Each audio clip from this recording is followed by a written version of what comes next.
Hey everybody, welcome to the Full Vantage podcast. So many things have been happening lately on FVP that I'm so pumped about. Hey, if this is your first time listening, if you wouldn't mind, go ahead and subscribing to the channel or wherever you are, whether it's Spotify, Apple Pod, or YouTube. That would be so beneficial. And then we're going to jump in because you need problems and I need our problems solved. And we also need our dreams to come into reality. So the best way to do that is to get different vantage points, to get full view. And that's why we do what we do. We're trying to get different vantage points of people that I actually know and that are in my life or that I want to really hear from that maybe are on the fringe of my life. And so today is my dude, Pete Simonson Vukovic, but no more Vukovic. Yes. Close. We're just talking about that. I think that would actually be a cool place to start because that would give us a little bit of your history because you're Serbian descent and grandpa was super proud Serbian American. Yeah. Did a bunch of cool things. A few things you need to know about Pete as he dives in. Pete is a real estate agent in Denver, Colorado. So if you're looking to buy anything, you need to talk to my guy, Pete. And then also, if you want to be encouraged today on the journey and you don't know where you're going to go or what you're going to do, this is going to be a conversation for you because my boy Pete has been on a journey. And he's seen some things that he's really wanted come into his life, and then he's stepped away from those things. And so we're going to just all aspects, but let's begin with your name. Yeah. Because this is It's a big one. This is a new realization. Yeah. Especially for the fiance. Yeah. And so, yes, it's Pete Simonson. But what happened as you were figuring out her last name is what brought it up, because she is changing her last name. So yeah, what's up with the name, bro? Yeah, it is a little embarrassing because I just realized probably 3 months ago that that's not actually my last name. So that would kind of hurt a little bit. On paper. Yeah. On paper. Yeah. It's not your last name. So technically Vukovic is my middle name. But my grandpa, who is this proud Serb, he has a wild story of him coming over from Serbia, from World War II, escaping communism, building this whole commercial real estate business. He's just like the patriarch of our family. And so when we were little, I think it was my older brother's second grade play. He saw in the program, he was like, "Why does it say Stefan Simonson?" He's like, "He's a Vukovic." And so he stood up in front of everybody during the play and was like, "There should be Vukovic in his last name." And the next day, everybody in my family went to the courthouse and changed it to Vukovic Simonson. And so my mom, I don't know what happened there, but she never told me that it was the middle name. So she put it into my name, but she always had me hyphenated it, like Vukovic-Simonson. So I always ran with that. And then when I met Hannah, and obviously we're getting married in 95 days now, which is wild. She was like, "So what am I going to go by? Am I going to be Vukovic Simonson?" I'm like, "Yes, 100% you are." And then we looked more into it, and Vukovic is the middle name. So now I'm rocking with Peter Simonson. I got many alter egos, I guess. So you can call me Pistol Pete, Peter Simonson, Peter Vukovic, whatever you want. Or just Pete. Just Pete. Dude, that is It's hilarious. Yeah. That's so funny. Your name changed 3 months ago in your mind. Literally. Oh my it's a gosh. different identity. That's hilarious. Yeah. Oh, dude, that's hilarious. What? Okay, so what did you put on the back of your jersey then? There was never really last names on the back of the jersey. Okay. Really. Okay. That's more of a pro thing, I guess, right? I would always do number 44 because Pistol Pete Maravich. Okay. That was my idol growing up. Yeah. Watching all of his old training videos. Yeah, that's right. Doing the behind the back, spinning on the finger. All of those I love drills. That. Because that's the come up, right? Basketball. Totally. That's the come up. So basketball was the dream early on, and you ended up playing college basketball. And why don't you begin kind of there, if you don't mind, kind of Yeah. sharing with people a little bit about your backstory, beginning with basketball. How did that come to fruition, come to light, and then how did you see that come into your life? Meaning like making the dream a reality, if you will, possible. So, do you care to share a little bit about that? Yeah. So, I mean, basketball was just always ingrained in me. Like, ever since I was a little kid, I was like, I'm going to the league. Like, like I always wanted that. I was always the person on the team that was, like, the hardest worker. I don't know what it was that just, like, clicked in me when I was little, but it was just like, this is what I want to do. Like, I'm set. I'm ready to go. So, yeah, played in high school. I was at Valor for 2 years. All my Colorado people, you guys would know. So there for 2 years. Then I was like, there's no way I'm going to play. My dream's to play in college. So then transferred to Colorado Academy. Played there for 2 years. Almost had a state championship. That was the most devastating game of my life. Because in my head, I'm like, this is my time to shine. This is my moment. Like, let's go. And my old coach from Valor, he was sitting in the stands. I was like, I'm going to prove this dude wrong. Like, he's sitting, like, right front row. In the game, I went 3 for 12 from 3, and we lost by 3 points. And I was just, like, beating myself up. That was so brutal. That was junior year. And then senior year, we had an okay run, but, like, lost in the Elite Eight, I think it was. So then, yeah, being at Colorado Academy kind of transitioned me to be able to go play up in Minnesota. And I was looking at a couple different schools, like trying to be a walk-on D2, something like that. And then chose just D3 just because I thought I'd have a chance at playing. And so, yeah, went up to Minnesota, played a little bit my first year. Second year was okay, and then I got injured. Classic athlete story. Just blew out the ankle on a fast break, and someone just undercut me and just completely tore. I don't even remember what muscle it was, but got a big scar just on the inside of my ankle. And after that, I couldn't really move the same. And I think mentally, too, it was like my mentality kind of shifted at that point to where I was like, man, I've been pushing so hard trying to make this dream a reality. And it's just not, like, I felt like everything was just not going in my favor. And I think it was a little immaturity, too, of, like, thinking everything would go my way if I just worked hard. Right. And I wasn't really working hard, smart, and consistent. It was more of, like, I was just working hard. And my body would be completely burnt out because you would have – it was D3, but we were still doing, like, 4 practices a day. Your body's just burnt out. Not, like – being smart. Obviously, you're a college kid, so we would go out and party. And so I think it was just a mix of that, a little immaturity in the mindset-wise, and that just, like, that burnt me out for sure. And I think that's a lot of people's journey. Yeah. I think you connect with a ton of people with that because, sure, it's not D1 or D2, but you're trying to make the dream a reality. Most people give up way before that. You've learned how to work hard to get you to where you want to go, but honestly, not everything is just working hard. Totally. You know, sometimes it's natural, God-given, and, you know, if you don't have some aspects in the thing that you want to do, well, you may not be able to do that thing. Mm-hmm. So are you resilient enough to adjust?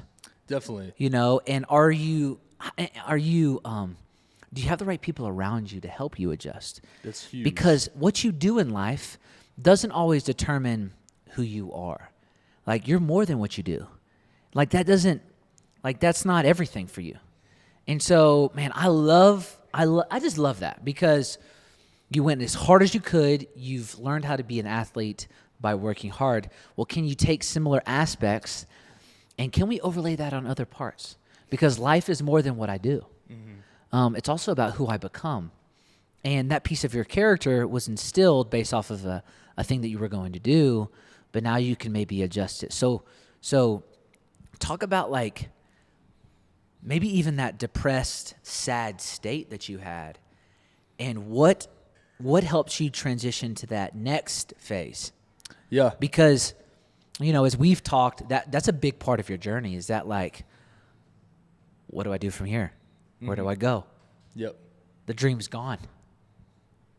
But what if the dream shouldn't be the dream in the first place? You know, and it's like, I'm not. Reality sets in, but just because reality is real, it doesn't mean it has to define me. Because I can step into a different thing, or I can step into a different area, or I can create what hasn't been created yet. So yeah, how did you go from that painful realization and being all in to like, I don't know what I'm gonna do? Yeah. Yeah, no, it was really hard. I really feel for like all the ex-athletes, like especially like college athletes, or just kind of mourning the sport a little bit, because it was hard, man. I feel like I struggled with that for years after. And it's so funny. My mom, she would always tell me, she's like, Peter, don't put your identity in basketball. She's like, don't do it. And in my head, I'm like, how could I not? If I'm going to make it as far as I can, I have to go all in. It's like some gene that I don't know that I have, that I'm just like, I have to go really, really hard. And so I always remember her saying that. And then like once basketball was over, I was like, wow, I really did. And then I struggled for the repercussions of that for years after, just because like that was all I wanted to do, kind of like what we were talking about. And that process is really tough. But I think focusing that energy and all the lessons that you learn during sports and translating that into real estate, because real estate's kind of a sport within itself. You're like a business athlete, you know, out there competing with other agents and trying to get clients. So that excites me, that it feels like I can transfer that basketball energy into real estate.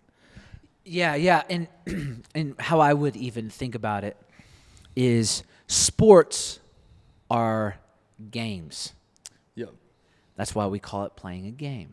That's why we have games. How many games in the season? You know, that type of thing. It's a game. But there's also the game of life, and competition in sports translates. And how we compete, whether it's against ourselves, whether it's against the world around us or other people, or for something, it's still like that. What it takes, character-wise, what it takes, discipline-wise, habit-wise, translates. I've thought about it like this. What I learn to do habit-wise and discipline-wise physically translates mentally, translates to relationally, translates to spirituality. Totally. It translates over into other aspects of living. And man, I think it's boded you. I think it's helped you really well. Totally, yeah. And I think the biggest, it's funny how God completely used it. Was like that was the biggest thing in my life that I wanted. And I was like, I'm gonna make it. And you know, once I make it, God, I'm gonna be on this stage and I'm gonna tell them about you. And this is gonna be so once good. Once I make it, once I'm up there on that thing. Hey, God, if you can help me get here, I will. I'll do this for you. 100%. But on the way, don't count on me. Yeah, exactly. Oh man, that's real though. Oh, it's real, and it was so a real. subconscious thing, like in my head the whole time. It's like, oh, I'll give you glory once I'm up on that stage, and my mindset is completely shifted to where, I mean, it's just not about using God anymore. That was like a stage in my life where I was like, I'm using God to get this. I'm using God to get, you know, my basketball career where I want it to be. And now that basketball was a huge lesson for me, and actually like one of my biggest failures in my head, because I didn't get to where I wanted to be. But he's used that failure into now me being totally submissive to God and being like, God, where do you want me to go? I don't have any plans now. My biggest plan got ruined. So you tell me where you want me to go. Dude, I got nothing now. Yeah. So, where are we headed? So God, you tell me. Yeah. Dude. So it's been the biggest blessing for me, because there's so much peace. There's so much just like surrender to God and being like, God, I'm not trying to mold you into the way that I want. You mold me. And it's a total flip in perspective. So basketball being like my biggest failure has actually been my biggest asset now living, you know? Ooh, come on. Okay, why would you say that then? How is it that failure becoming, how has that failure become your biggest asset? Biggest failure, transition to biggest asset, biggest valued experience up into this point. Just define the value, if you don't mind. Yeah. The value in my head is really just, it's mindset wise. Pretty much just because when I was in basketball, the mentality was, like I said, just work hard. It doesn't really matter. Like, this is just how it is, and this is what it's going to take to get there. And I didn't realize how many other factors there really are, like, that comes into success. And being in real estate now and, like, noticing, I'm like, the more that I have other things outside of what I want, you know, and I actually enjoy life and it's actually fun, like just little lessons like that I'd take into real estate, it's the mindset is completely shifted from like, boom, like tunnel vision, this is all I want, like work hard. Now it's like, you know, I'm going to thrive and do the best when I have the mindset of like having fun and having other things around you, not to distract you, but like you're actually living life and it actually feels fun and like you're pushing a direction in the journey. And also in basketball, like whenever there was a down moment, I would get so down. Like it was so bad. And now I look at it as it's all a part of the journey that God's taking you on, and he's with you in the highs and the lows. And the most exciting part now is the journey. It's not the highs that you're looking forward to, and I can't wait till I get that high. Now it's like, even in the lows, I'm like, he's here with me, and he's creating this version of me that I don't even know, but I know that he knows that it's an amazing version. So that's what really, really, like, that mindset now of, like, no matter if it's high, low, I don't care what it is. Like, it's cool that I'm on this journey with God, and he's molding me. Like, that's cool. No, You know what I mean? it's totally cool because, I mean, what I hear you saying also is that your trust has transitioned from trusting yourself to I'm just going to trust that this is going to work out together for my good. Mm-hmm. And then really you're quoting Romans 8:28, you know, and it's like, man, I'm just trying to love God and live according to his purposes, and it's all going to work out. Mm-hmm. And from there, I can have confidence. I can, you know what? Instead of everything being black and white, I can color in color. Yeah. I'm seeing things in the details. That's a good way to put it, yeah. I'm enjoying the depth of a moment. And it's like, hey, this may be really difficult, but then we can have the conversation of, hey, look, why is this difficult? Why is this a difficult moment? And then what could be happening in this moment that's making us better? Mm. Because if you're going to make a strong person, what do you got to take them through? Some really difficult things. Hard things. Mm-hmm. So if we're going to be strong, we've got to go through something hard. If we're going to be resilient, we got to go through something painful. If we're going to have endurance, guess what? We've got to be able to deal with limitations and pain.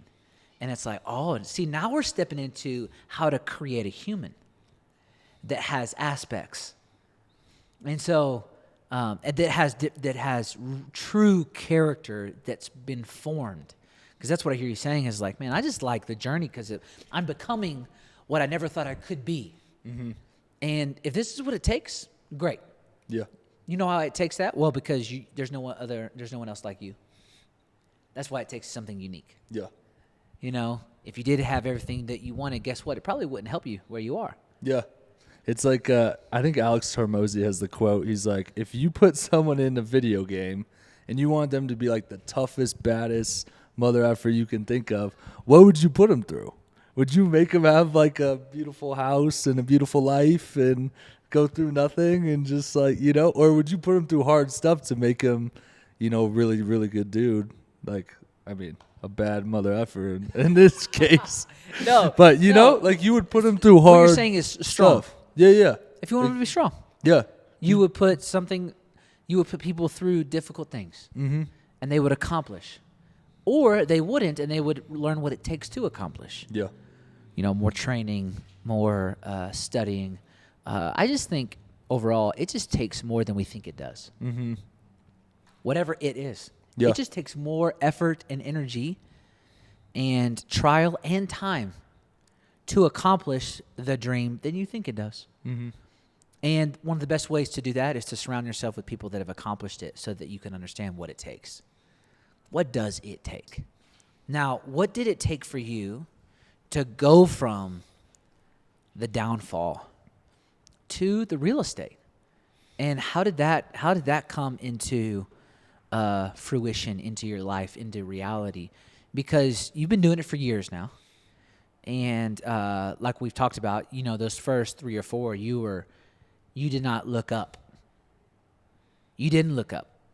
And you're barely looking up now, but your fiance is helping you, and I'm helping you. I'm gonna claim some Only of that. lands, everybody. Oh gosh, no.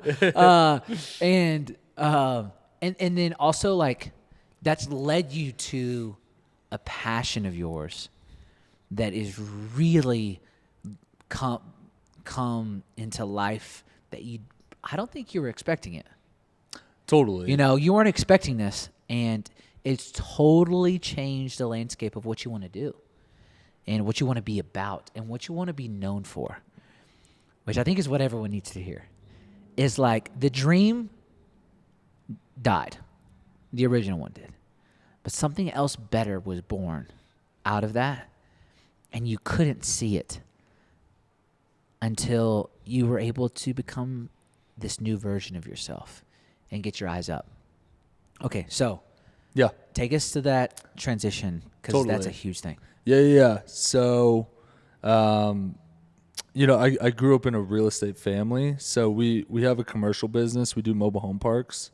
So I was always brought up in that culture, like interning over the summers and, just seeing what they've built. And just like I kind of brought up my grandpa's story earlier, but he escaping from communism, going to Peru, waiting for his visa with my grandma, finally get it after 7 years. And then he comes to Colorado, takes his real estate test, and he didn't know one question on the test. And he speaks like really broken English. He goes up to the proctor and he's like, "Can you please just give me the answer? Like, please." And she gives it to him and he passes by 1 point. And so he gets his license and he's in residential for like 2 years. And then he's like, there's not a lot of money to be made in residential. I'm going to start buying up land, but using it with people from Peru that I met and people from Serbia as like a REIT, like a investment trust thing. So he started buying up parcels of land in Colorado in like the 50s, 60s. And now it's served our whole family, tenfold. And so kind of growing up in that culture and seeing real estate, how much it's benefited, not just our family, but the people that invested in it, it was like a no-brainer for me to jump into it. And also in college, I was a business management major, and I was like, I don't know like how much I can do with this. But I was watching a lot of $1 Million Listing. I don't know if you've seen that. Ryan Serhant, he's my guy. And I was like, this is sweet. Like, I want to be selling multi-million-dollar properties, which is funny. Once you get into the like workforce, it's not as glorious as you think. It is cool. You find some cool properties, but at the same time, it's not as luxurious. So yeah, jumped right into it. Jumped into a small boutique firm called Addison and Maxwell Real Estate, and that was with my 2 cousins who were there. That was a really tough first year of learning. And just kind of like what we said I was still in that state of like kind of mourning the loss of basketball. And that was a point in my life where like I was getting pretty heavy into drinking and like kind of trying to figure out how to cope with what was going on. 'Cause it was, one of the biggest losses it felt like in my life. So that was a tough first year, then switched to another brokerage. And at that brokerage, like my dream was always to like do well in real estate. That's kind of where it's starting to shift. And so I remember it was It was like May until I was like a year and a half into real estate, and I had like 4 or 5 closings in a month, and I was like, "Oh, what's up? Like I'm balling. Like let's go." And I remember going to the last closing, and I was like, "Oh, this is sweet. Like I'm doing it." And I remember getting into my car and just feeling an overwhelming rush of just like depression and sadness. And I just couldn't stop thinking in my head, I'm like, is this really all it's going to be? Like, I'm just going to do transactions and like promote myself to other people. And like, is this really like going to be my life? So then for like a month or two after that, I thought about getting out of real estate. I was like, maybe I should find something else. And simultaneously, my younger brother, Luca, was doing a missions trip down in Costa Rica. And he would call me every once in a while and be like, dude, he's like a natural born salesman. Like when you meet Luca, you're like, this dude, he's gonna crush it no matter what he does, you know? You're like, he's coming for your neck. He's good. He's like 6 years younger than me. But yeah, he's calling me. He's like, dude, we're doing amazing things down here in Costa Rica. And like, I want to do business. He's like trying to figure out what he wants to do, but he's like, I wish there was just a mesh between the two. So really over a ton of phone calls with me and Luca, we came up with this concept of, okay, we both want to do missions. We both want to do real estate. What if we combine the two and we just took away a portion of our income and put it towards a trip that we're passionate about serving in? And so at that time, he had the connections with Costa Rica and like the home building stuff. So that was our first trip last year. We put away 10% of our income, and we went and built a house down in Costa Rica. And once we like saw the model come to fruition, and we were like, dude, this, like, we went down there and we built that house, and they make it super easy. They lay the foundation, have all the materials for you. They have like a person guiding the build. So like it's super easy, family friendly. But you see the family, and like there was 12 of them living in like a 200 square foot sheet metal shack. All their appliances outside, like for the past like 12, 15 years. And you get to build them a 500 square foot drywall place with 2 bedrooms and then like washer, dryer, like they get it all. You take them to Walmart, they're bawling their eyes out, just like, I can't believe this is happening. And so it completely shifted our hearts and like our mindset towards business. And we were just like, at first we were trying to be humble. We're like, we shouldn't tell anybody about this. Like, let's keep it under wraps. Like, this is just, we'll bring it up at the closing table maybe. But after that trip, we were just like so on fire. We're like, all right, we're going full in. And we called it Mission Minded Business. And so then after that, Luca took 5 agents in March down to Costa Rica. They built another house. Now we're getting my brokerage at Compass. We're getting agents to go down to do a Guatemala trip next January. And I'm pumped for that one because I'm like, if we can get, I don't know, even 20, 25 people, we could build like 5, 6 houses for these families. And it's crazy. And so really the whole purpose behind Mission Minded Business, it completely revitalized my real estate career. Because now I'm thinking, I'm not like, I want to hit 100,000 this year. I want to hit 200,000 in volume or whatever. Now we've completely reversed the goal setting in business, and we're saying, no, now I'm thinking about how can I build 3 homes down in Costa Rica or in Guatemala? Like, how do I get there with my business? And so we're pairing business owners with these plans and saying, okay, how much can you take out of your income to go serve to where you're passionate about?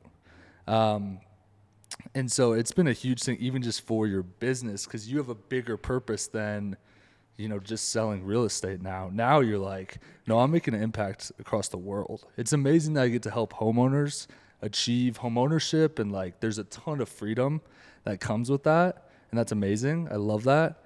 But what I'm really passionate about, and me and Luca are really called to, is building these homes around the world and giving people like a house in countries that they're like in the slums. Like, it's wild stuff. And especially like you just hear what people are passionate about and like what their real purpose is.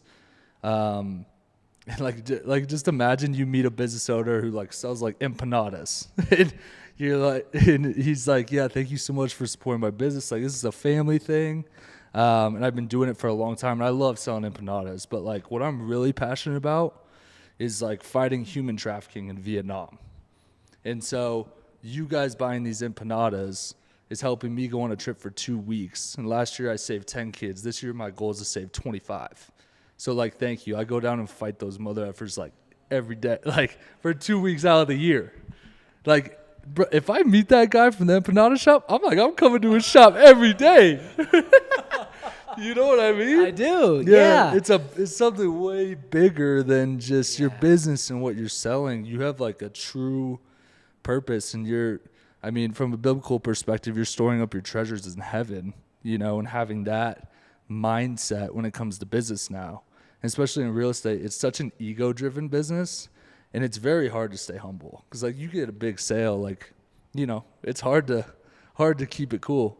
But I think that completely flips the mindset of business owners. Being mission-minded is having that mindset of like, how can I take a percentage of my income to go help where I feel called to go. So now you help other businesses become mission-minded. But it started from you learning how to take your business and out of a depressed state to saying, well, what am I doing that actually matters? What am I a part of that's maybe bigger than myself? How does somebody, which is phenomenal, by the way, I love that so much. How does somebody go from how do you encourage somebody to go from, okay, I've got this business, to going mission-minded? Like, what is that? Is it a clear through line, or is it super personal? What is that? What is that next step? How do they do that? Yeah, so we have set trips. Like me and Luca, like we said, we kind of feel called to build homes around the world right now. And we pray about it each year, like what we want to do. So what we have the Costa Rica trip. We have a Guatemala trip. We have a group of investors who want to buy a home in Uzbekistan and make it their mission trip to go serve and build up this missionary home. So like we're building out like our trip platform, but really the next step, what we've been doing is personalizing it to each person. Yeah. So if you're changing your business to be mission minded, we sit down with you and we're like, hey, so how much of your income do you want to take out? And what's your goal this year? So I want to hit 200,000. I want to take out 10% this year. Okay, great. And I'm passionate about, the homelessness in Denver. Then we'll set you up with an organization. We'll say, okay, it's going to take this much money for you to serve for how long do you want to serve? So there's so many questions of like the pre-qualification process of like, what do you want to do? How much do you want to donate? Like, when do you want to go? Do you want to do this quarterly? Do you want to do this semi-annually? Do you want to do it just one time in December? Yeah. So it's really just discerning like what your thing is. And then we build out a plan for you, set you up with the organization, and pretty much like a travel planning company essentially, and just setting it all up for you. Do you think one of the best steps, because when I hear that, I think, it's going to be really difficult for someone's heart to be shifted and mind to be shifted to this. Do you think if this does interest somebody, the first thing they need to do is to go on a trip with, whether it be you guys or somebody, to get their viewpoint of the world like expanded? Don't you think that's like probably the best initial thing for somebody to do? Yeah, yes, that's totally an option. The cool thing that me and Luca have made it with Mission Minded Business is like, if you're going to be involved in it, you have to serve. Like we won't take outside donations of oh yeah, I just want to give you money to help these people on this trip. It's like we really feel like changing your heart as a business owner and the way you'll approach business is you actually going and serving. So like, if you don't want to go serve, I'm sorry, we're just not the nonprofit for you. Like, because I've even seen people in the real estate industry where they walk in their like suits and trench coats and they hand someone at Panera like $1,000 and they're like, look at what I did today. And me and Lucas saw that and we're like, makes me so mad. But it's like, I get that people want to like help and contribute, but really like where we want to change people's hearts is through service and you actually going and serving people. Ooh, okay. So why is that? Why is that more important? Why is serving more important in your mind than just alone giving? Because that's really important to think about. I love that. I have thoughts there. I'd love to hear yours first. Yeah, totally. I mean, it's just the act of actually being there and actually seeing how far your money can go, and like that you're actually making a difference.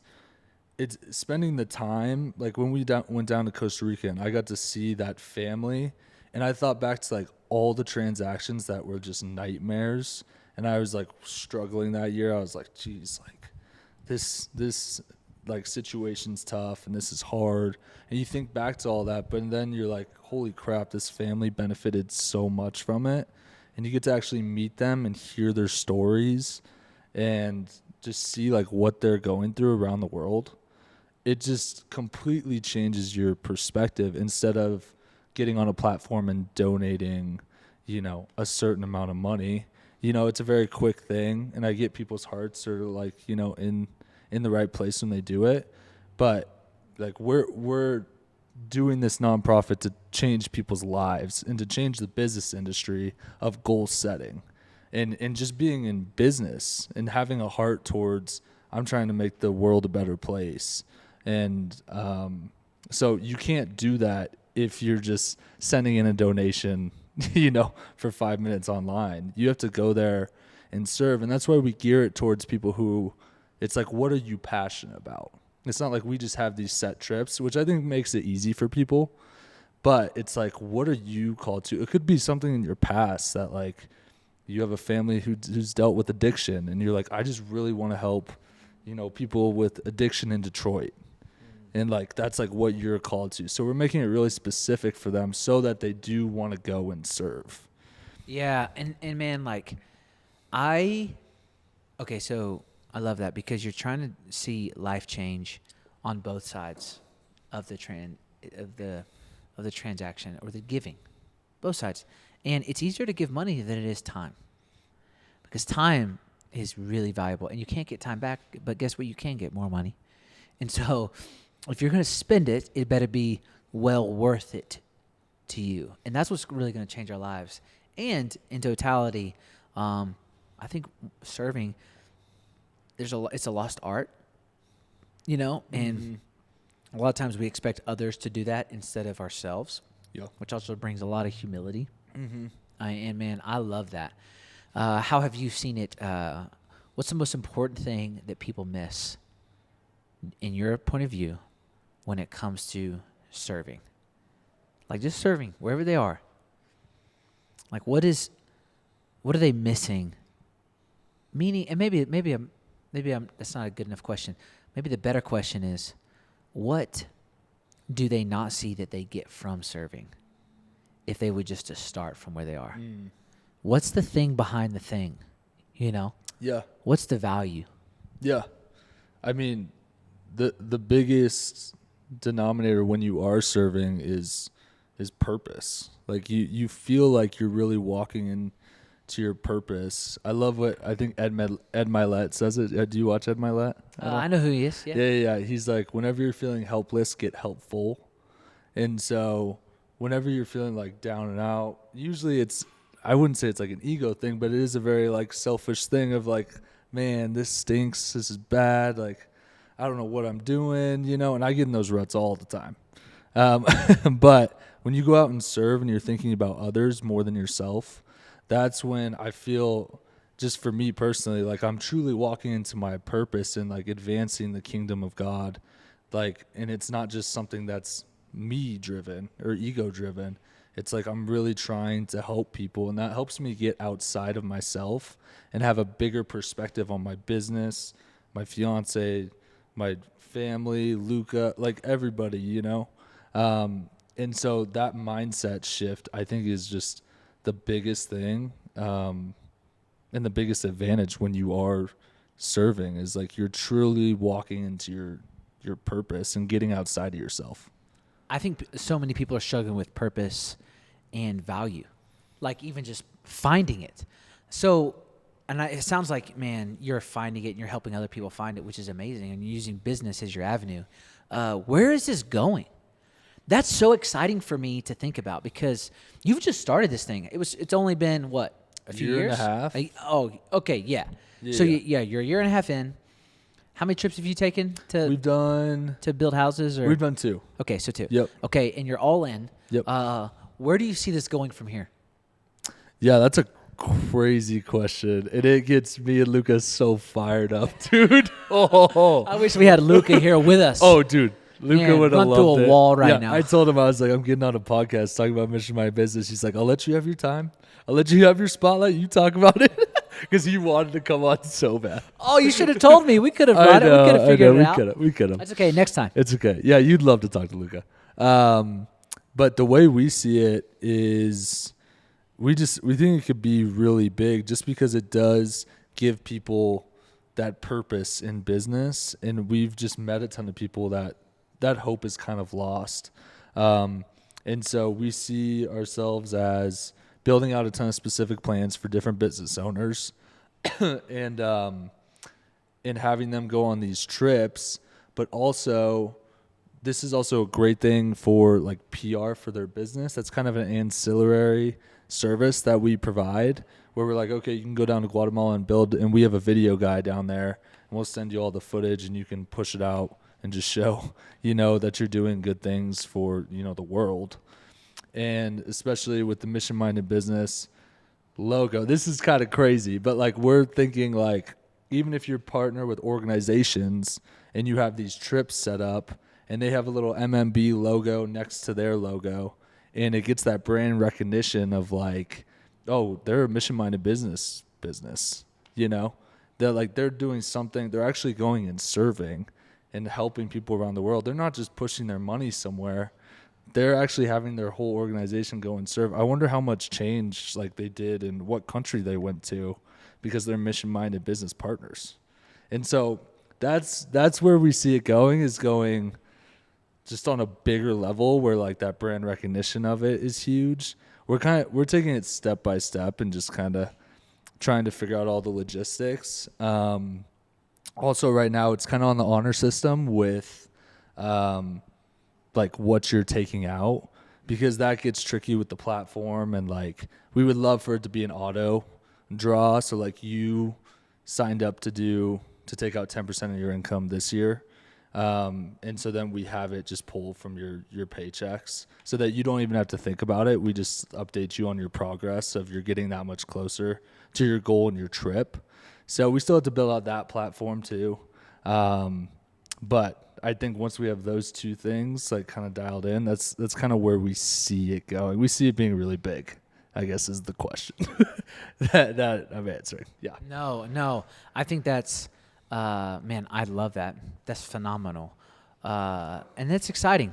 I think it's also cool to think about, okay, now what about you personally?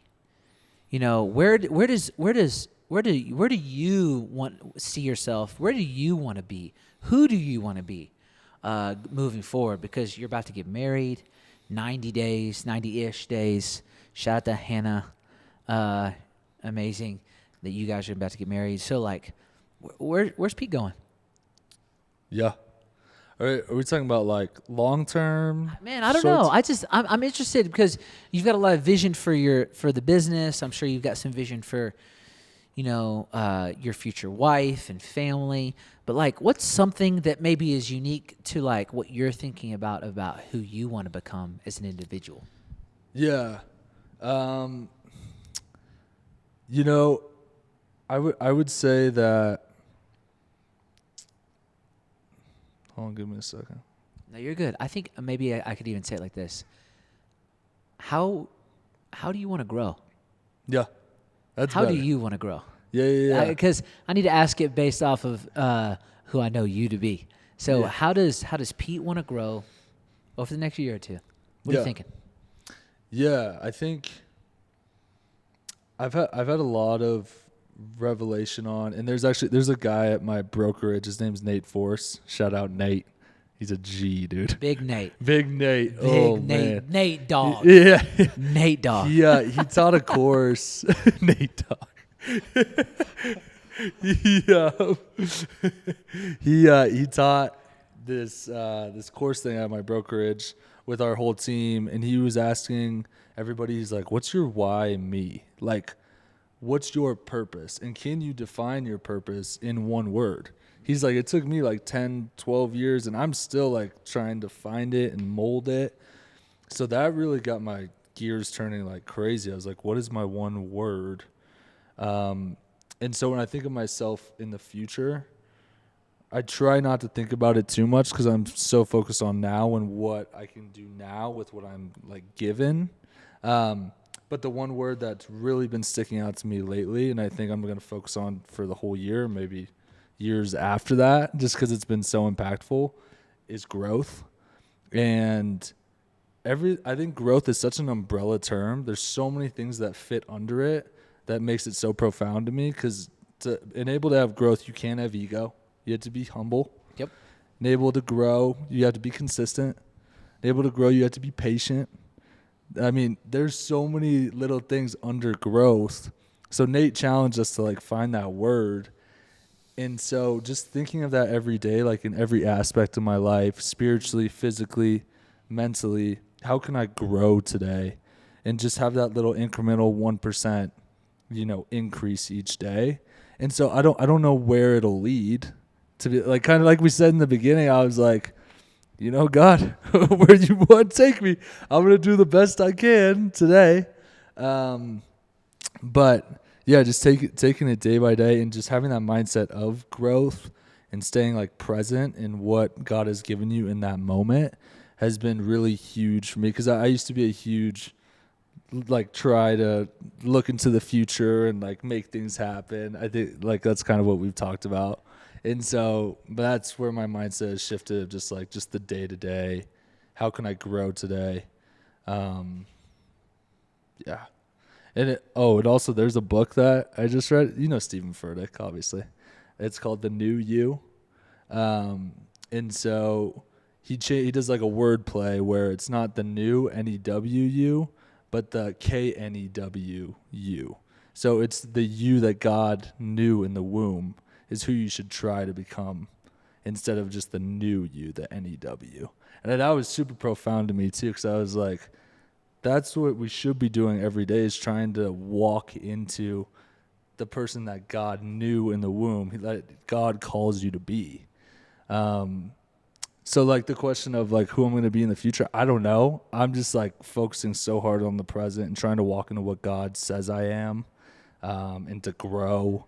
And just like, it's kind of like just a humility stage in my life where it's like, I know I have so much more to go.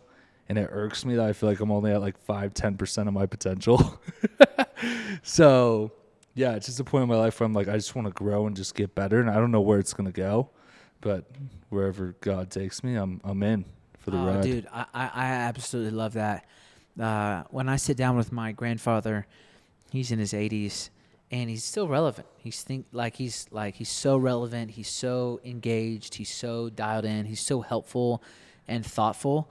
One of the coolest things that I have seen happen is when I talk to him and I ask him about what keeps him in it. He says, learning and growth. I'm just trying to grow. I still haven't made it yet.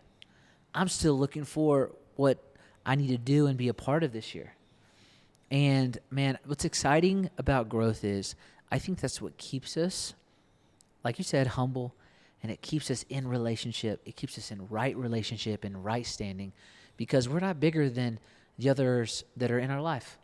We actually want them and need them and want to be a part of what they're doing as well. And so I absolutely love what you're doing. And I love that we're on the front end of this. Yeah. And dude, even just the micro detail of the thoughts that you text me, I don't think people understand the minutia of the details of our lives can actually reveal if we're growing or not. And just those text messages that you send me, I know Pete's growing today. Pete's going today. He's both growing and he's going somewhere today. And, man, I'm just excited to be in your life on the front end. And just to, like you said, to see what God does, to see where this takes you. To see where mission-minded business goes. and maybe even to get on one of these trips around the world with you. And man, that's in my future. You know, that's something that I'm working toward as well. And so, dude, it's just an honor, and just to do this thing called life together. And I can't wait for more people to connect, more business owners to go. If someone is a business owner and they want to learn more or they want to learn from, how would they? What do they need to go, and how do they need to connect with you? Yeah, so we have an Instagram page called MMB Global. So if you want to go on there, you can totally shoot us a DM and visit us there. And then we have www.missionmindedbusiness.com. So you can go on there and you can look at all the trips and then just sign up, fill out a form, and we'll reach out and just do a one-on-one consult with you. I love that. Missionmindedbusiness.com, MMB Global at MMB Global, right? Yep. All right. Sick bet. Man, I love that. This is the type of conversation, I don't think what people realize this is the type of conversation you and I have every time we're around each other. Yeah. It's huge. It's big. It's God's doing something special. Let's figure this thing out. It's praying through a lot. And man, let's keep going. Seriously. And I think we make each other better for sure, my guy. I was even telling him before you walked in, I was like, right when I met Trevor, I was like, I don't know this guy, but I want what he has. That energy is crazy. I was like, whatever he's doing, I'm hanging around you. Oh man. Oh, so shout out Trevor. He is the GOAT. He's a huge just leader in my life too. Like I look up to a lot of the things that you do. Just the way you carry yourself and the way you move. I even said last night at Restoration, like the micro shepherd, like we need more of those in the church. And like, dude, you're 100% my micro shepherd. I'm gonna start calling you my micro shepherd. Oh gosh. Well, so, dude, I just appreciate you, dude. Thank you so much. Yeah. I just can't wait to see what happens. And I think, one of the things that inspires me to even just have this conversation and throw mics in is just that you and I are going to have this conversation already. And we're going to be this transparent. We're going to be this real. We're going to laugh. We're going to have fun. It's going to be over coffee and probably some water and whatever. We're going to, hang. But, one of the things that inspired me was another friend of mine was like, hey, why don't you just start throwing some mics in and have those conversations so that other people can get that viewpoint, because maybe they're not surrounded by as high quality of people as like you. And so I think that's actually where it begins with others. It's like, are you actually building high-quality relationships? And if you are, guess what? You'll have conversations like this. You'll begin to dream together. You'll begin to spur each other on. And you'll begin to actually see, I've only known you for not even a year yet. Yeah. I've only lived here a year. But think of how quickly we can get somewhere in less than a year. Yeah. But it begins with where you are today and just the growth that comes today. Mm-hmm. That 1%, that little bit. And, yeah, man, it fires me up because I'm like, oh, man, we're not even a year in. Yeah. Think if we stack up a few of these bad boys. You know what I'm saying? think if we get a stack, Yeah, and it's like that's crazy. Let's get some time. And anyways, man, that's the point of this. Yeah. And so I want people to connect with you. And vice versa, there's this community that can happen. And that's the point of the Full Vantage podcast. Totally. You were asking me about it earlier, and it's like, man, problems and dreams. Problems get solved, dreams become real in the context of taking advantage of the fullness of community. Mm-hmm. These vantage points of how people see what they've experienced and what they've gone through. Totally. Throughout different ages and just who's around, let's go. Mm-hmm. So... man, this is great. I may probably close it right here, but this is the Full Vantage podcast. This is the Pete Simonson episode. I think we'll probably title this Mission-Minded Business. Yeah. Is that cool? Totally. So with real estate agent Pete Simonson. That's it. Downtown Denver. I know you got to get out of here, so let's close it. Thanks, guys, for joining in today. Share this with somebody who maybe owns a business or wants to, and why don't you do some mission work with it? Why don't you serve somebody with it? And I bet see what happens and see how it grows from there. It'll be exciting to see. So, yeah, make sure you follow. That would really help what we're doing. We'll see you later. Enjoy the day.